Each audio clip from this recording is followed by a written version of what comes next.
Hello and welcome to News Tonight on Rajya Sabha TV. I'm Aishwarya Kapoor, where our top focus is on the BJP National Executive that concluded in Allahabad today. All the details on what all transpired at the meet. Also, Bombay High Court tells Censor Board to clear Udta Punjab with one single cut. We'll get you all the details on that and much more in this bulletin in the next half an hour. First up, the headlines. BJP National Meet in Allahabad unveils the party's strategy for UP elections. The party says Parliamentary Board will take a call on its chief ministerial candidate.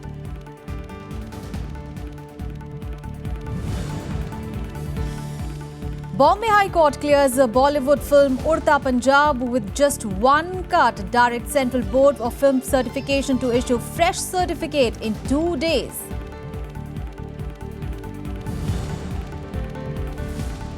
MiG-27 aircraft crashes in Jodhpur, 3 people injured, 2 houses damaged as pilots eject safely. Special SIT court to pronounce quantum of sentence in Gulbarg Society massacre case on 17th of June. 24 convicted for incident in which 69 people were killed in 2002.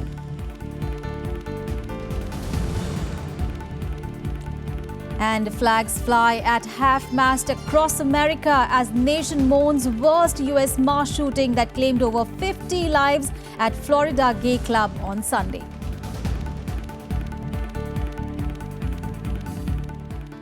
Well, our top focus tonight, the two-day BJP National Executive ended today with a political resolution being passed. During the meet, the party deliberated upon increasing its base in more states and also its strategy for the upcoming assembly elections in 5 states, the main focus being Uttar Pradesh.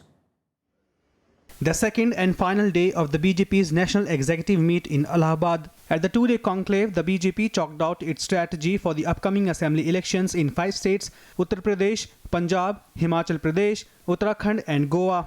Apart from Prime Minister Narendra Modi and BJP President Amit Shah, senior cabinet ministers, chief ministers of BJP-ruled states, party MPs and other senior leaders participated in the conclave. Finance Minister Arun Jaitley talked about the Modi government's 2 years in power, saying the party will use its political power for the goodwill of the society. अपने concluding comments में राष्ट्रीय अध्यक्ष जी ने देश भर में party के हर जिले में कार्यालय बने, वो कार्यालय एक दूसरे से कनेक्टेड रहे, ये 11 करोड़ सदस्यों की एक लिस्ट हो और उसको सक्रिय कार्यकर्ता बनाने का एक प्रयास हो।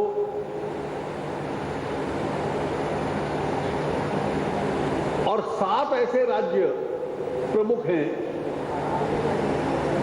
जिस क्षेत्र में पार्टी को और मजबूत बनाना। Of the 5 states where assembly polls are due soon, the BJP meet particularly focused on Uttar Pradesh. The party has plans to aggressively continue to attack on the ruling Samajwadi Party in the state, highlighting what it called were grave lapses in governance and patronage of anti-social elements. The party has been quite vocal about the recent violence in Mathura, but it has not yet been decided who will lead the party in the state. That decision will be taken later by the Parliamentary Board. Geographical दृष्टि से party उन क्षेत्रों में आगे बढ़ रही है जहां हम ऐतिहासिक दृष्टि से कमजोर थे। केरल में पार्टी का वोट बढ़ना, बंगाल में वोट बढ़ना, असम में सरकार बना लेना और ये कार्य समिति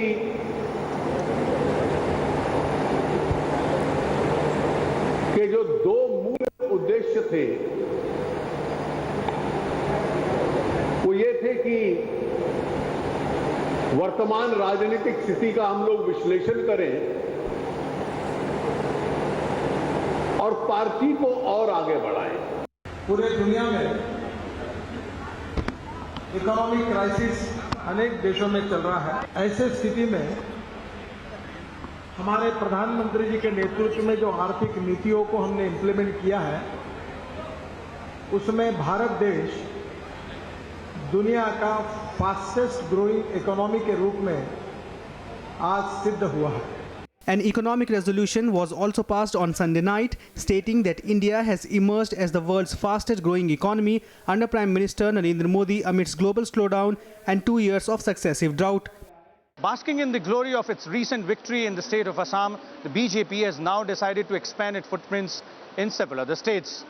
But the saffron outfit is facing an uphill task in the politically crucial state of Uttar Pradesh. And once again, it is hoping to ride home to power on the popularity of Narendra Modi and the works done by his government at the centre. With camera person Manoj Kumar, Vishal Dahiya, Rajya Sabha TV, Allahabad. Meanwhile, after the conclusion of two-day BJP National Executive in Allahabad, Prime Minister Narendra Modi addressed a Parivartan rally where he slammed the ruling Samajwadi Party in the state. Now, Prime Minister, flanked by BJP President Amit Shah, appealed to the people for an opportunity to rule the state. Modi invoked the greatness of rivers Ganga, Yamuna and Saraswati and said that the land of Prayag will mark a new beginning by taking to development. The Prime Minister pointed out that wherever BJP was elected, they had performed. He cited the names of states like Gujarat, Jharkhand, Rajasthan, Chhattisgarh and Madhya Pradesh. Polls in Uttar Pradesh are due next year, where the BJP is eyeing 265 plus seats in the 403-member assembly. Power has been alternating in the state between the ruling Samajwadi Party and Mayawati's BSP over the last few decades. Uttar Pradesh के लिए एक नए यज्ञ की आज शुरुआत हो रही है और वो नया यज्ञ है विकास का यज्ञ। उत्तर प्रदेश में हमें विकास का यज्ञ, और जब विकास का यज्ञ करना है तो हमें कुछ आहुति भी देनी पड़ती है। अगर विकास का यज्ञ तब सफल होता है जब उसमें अहंकार की आहुति दी जाए। विकास का यज्ञ तब सफल होता है जब भाई भतीजेवाद की आहुति देनी पड़े। विकास यज्ञ तब सफल होता है जब जातिवाद के जहर की आहुति दी जाती है।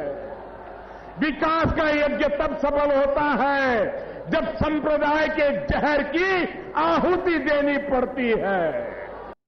Meanwhile, in more news from Uttar Pradesh, the alleged migration of Hindu families from Kairaina village in western Uttar Pradesh's Shamli district has upped the political temperature in the state.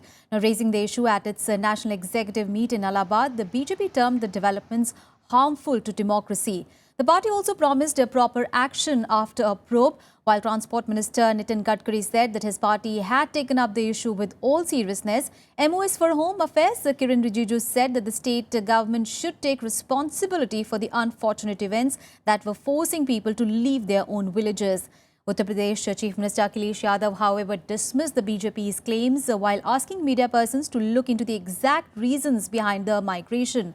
Now, Kairaina village in Shamli district had witnessed communal riots in 2013. लेकिन जो report आए हैं वो तो दुर्भाग्यपूर्ण है कि अपने देश में कुछ लोगों को अगर गांव छोड़ना पड़े तो उसको राज्य सरकार को जिम्मेदारी लेना चाहिए और समस्या का हल निकालने के लिए हमसे जो मदद मांगेगा वो जरूर देंगे। कैराना की जो लिस्ट दी है बीजेपी के सांसद और बीजेपी के लोगों ने, उस पर आपको विचार करना चाहिए। कौन कितने वर्ष पहले चला गया? कोई 5 साल पहले चला गया, उसके भी जिम्मेदार हम समाजवादी लोग हैं। कोई 14 साल पहले कोई घटना हुई, उसकी वजह से चले गए, उसके लिए भी समाजवादी जिम्मेदार हैं। Such polarizations don't work all the time. They are seen through by the people of India and the states in particular. They will see through this game, and the whole meeting that has taken place in Uttar Pradesh is aimed at trying to create a situation where this becomes an important poll issue, whereas it is a purely law and order situation. Well, in more news from Uttar Pradesh, more than a week after the violence in Mathura, now UP Chief Minister Akhilesh Yadav visited the city today. He ordered a judicial inquiry into the incident to look into all aspects of violence that broke out during an anti-encroachment drive. 29 people, including 2 senior police officers, died in the clashes. Now, assuring help to the families of the police officers, the Chief Minister urged parties not to politicize the issue. मैं समझता हूं judicial inquiry में बहुत सारे जितने भी पहलू हैं, क्योंकि अखबारों के माध्यम से, टीवी चैनलों के माध्यम से बहुत सी बातें आई हैं, उन तमाम बिंदुओं को भी मैं समझता हूँ जुडिशियल इंक्वायरी करेगी और देखेगी। सरकार के लोग, इनके इस दुख में हम उनके साथ हैं। जो सहयोग चाहेंगे और जो कुछ सरकार के माध्यम से हो सकता है, सरकार उनके परिवार का सहयोग जरूर करेगा। Well, news from up north, and a terrorist was killed and 3 CRPF jawans injured when 2 militants opened fire at a CRPF and police camp and it at the Khud area of Jammu and Kashmir's Udhampur district today. The terrorists reportedly attacked when they were stopped for frisking while travelling in a bus from Srinagar to Jammu. Now, CRPF officials said that the situation is under control now. This was the second attack in the last 24 hours. On Sunday, 6 policemen were injured in a militant attack in South Kashmir's Kulgam district. One bus which is coming from Srinagar towards Jammu and diverted that into our camp. As soon as it came into the camp and the CRP boys started getting into the bus for inspection, fire came from within the bus. It transpired that there was one militant inside the bus who opened fire with a pistol in first, and then he opened fire with AK-47. और उसी time हमने नाका establish किया और हम अभी तो गाड़ी की फ्रिस्किंग कर रहे हैं कि इन केस अगर कोई उसका बडी होगा या कोई और भी होगा साथ में तो उसको हम यहाँ पे कम से कम यहाँ पे पकड़ सकें उसको. On to some other news now. Well, a Congress delegation met Chief Election Commissioner Naseem Zaidi on Monday to highlight the alleged misuse of government machinery in the Rajya Sabha elections in Haryana and demanded a re-poll. Now, the votes of 14 Congress MLAs were declared invalid, leading to the loss of independent candidate R.K. Anand, who was backed by the Congress. Anand lost to media baron Subhash Chandra, also an independent supported by the BJP. Now, officials had said that 14 votes were declared invalid because Congress legislators used the wrong ink. It is not a question of R.K. winning and losing. It is a question of fraud rate of the constitution.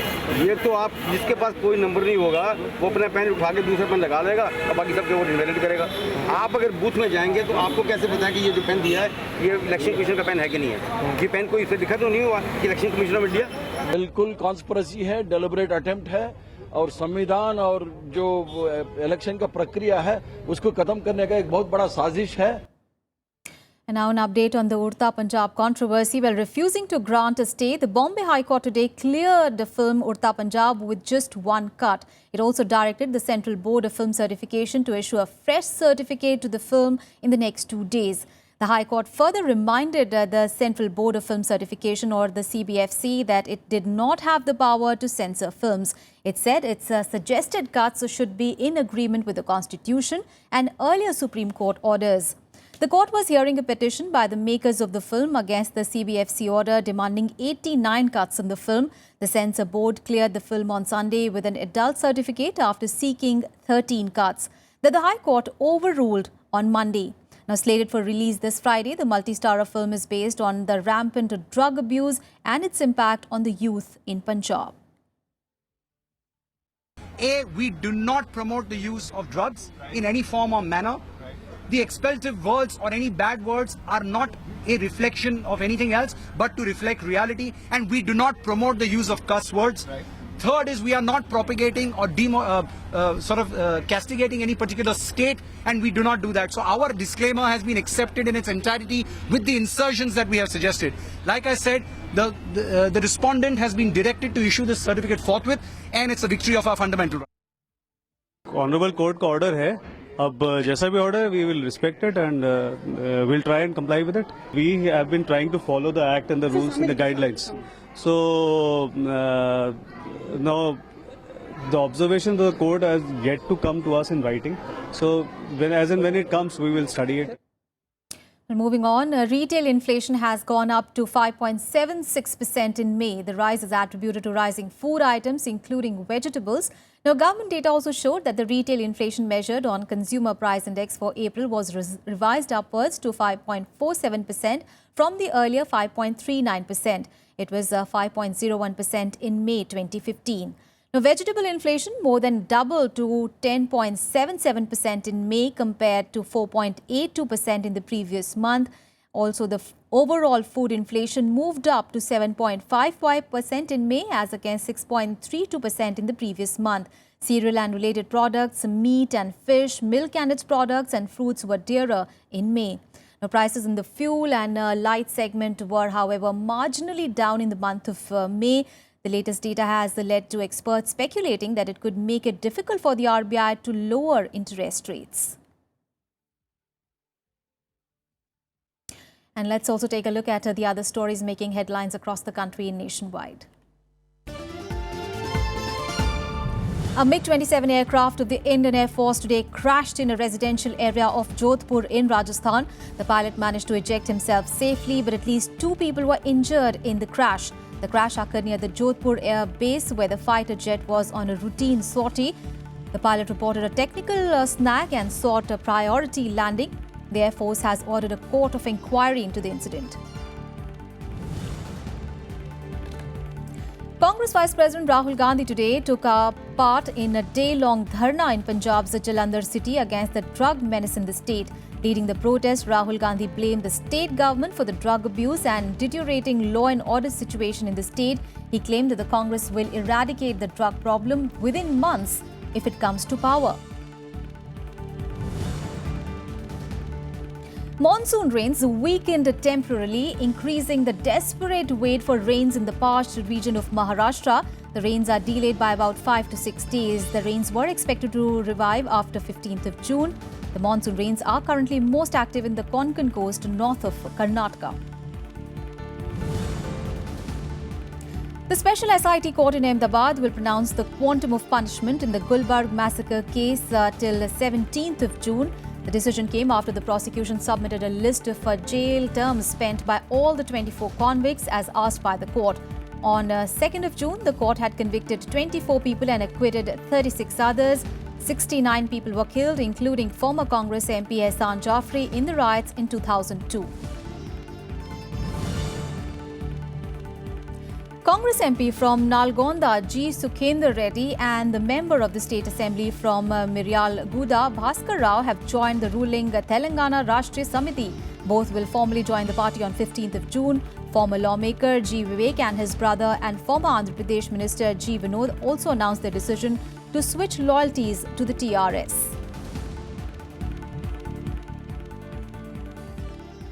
And in news tonight, we'll take a very short break. We'll be back with more news. Stay with us.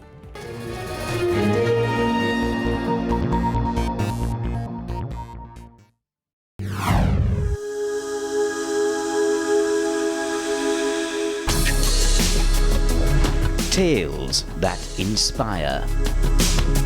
Stories of social change. A salute to diversity. Promoting public discourse. Events that motivate. Inspiring the innovative spirit. Watch Rajya Sabha television documentaries. Mondays, Tuesdays and Wednesdays at 10:30 p.m.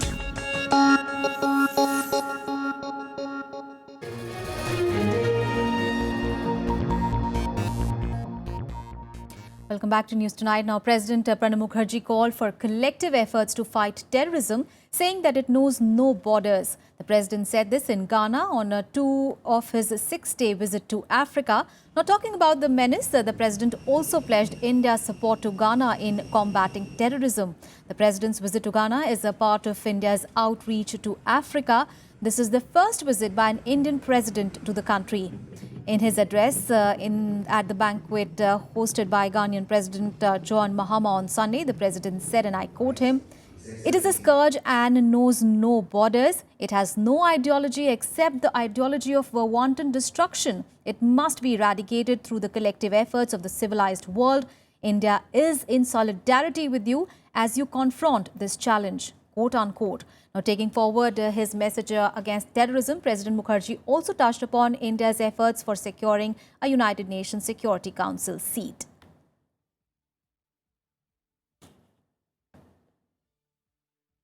It is a serious anomaly that India, home to every 6th citizen of the world, and Africa, a vibrant hub of global economy still remains out of the United Nations Security Council. Well, moving on, over 8,500 people, including 119 suspected militants, were arrested as police intensified their nationwide crackdown on extremists in Bangladesh. The crackdown comes in an effort to halt a spate of deadly attacks on minorities and secular writers in the Muslim-majority nation. Now, most of the suspects belong to banned outfits like Jagrota Muslim Janata Bangladesh or Ansarullah Bangla team. The two local groups are blamed for most of the recent killings. Bangladesh is witnessing a string of brutal attacks by Islamists. Now, Islamic State and Al-Qaeda in the Indian Peninsula have also claimed some of the attacks, but the government denies the presence of these groups in Bangladesh.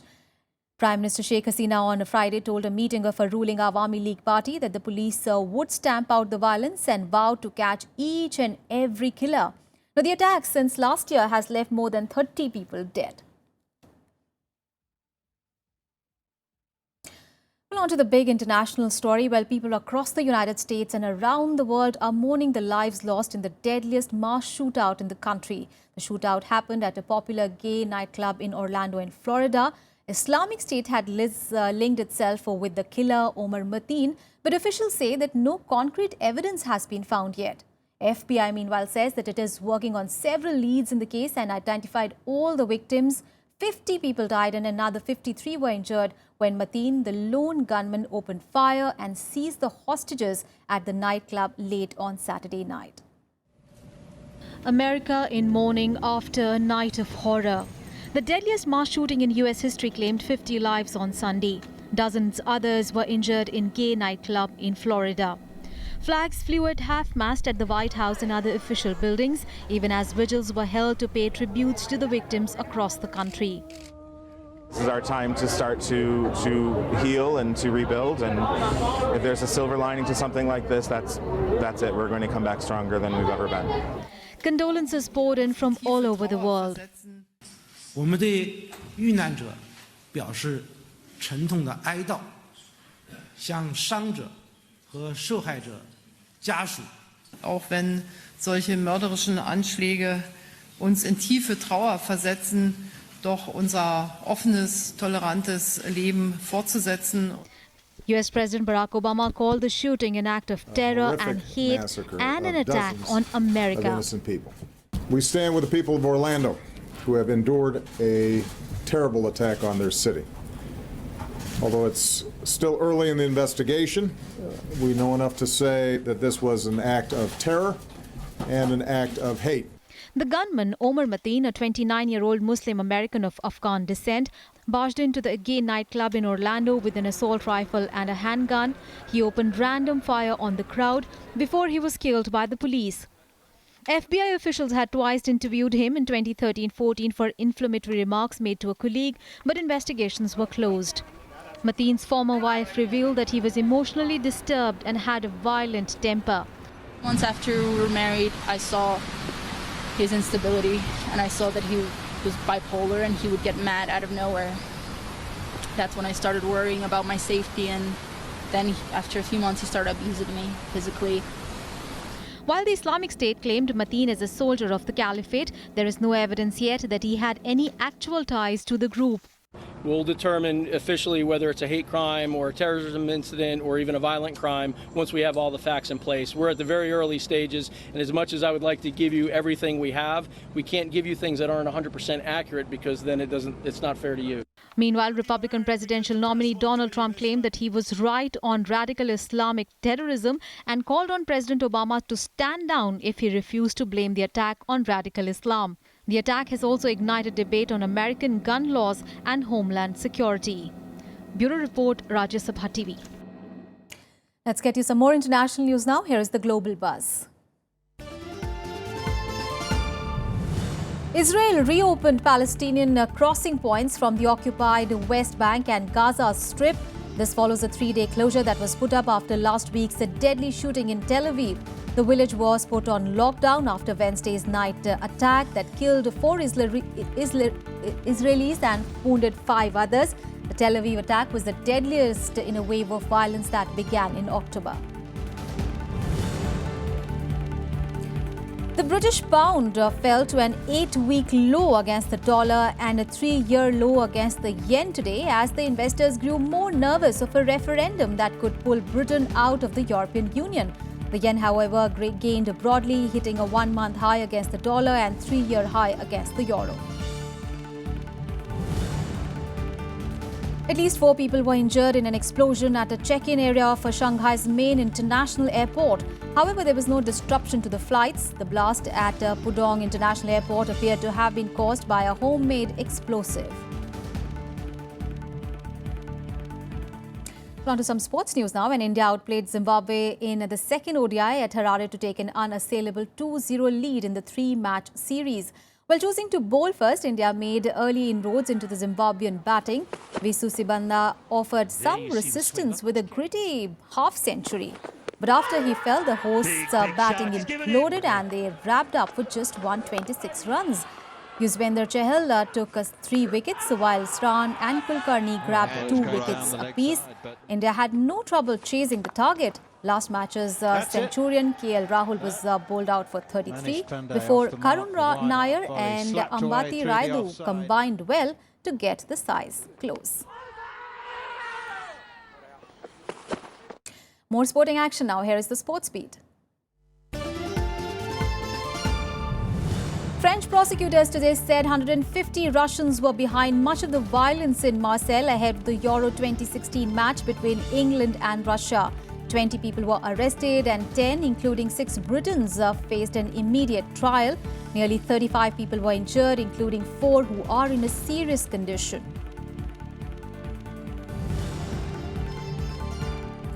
A sentencing hearing for Paralympic gold medalist Oscar Pistorius is underway in the Pretoria High Court. Pistorius was convicted of murder of his girlfriend Riva Steenkamp in 2013. Pistorius faces a jail term of at least 15 years, but his sentence could be reduced due to time already spent in prison and other mitigating factors. The hearing is expected to last all week, with a sentence coming by Friday.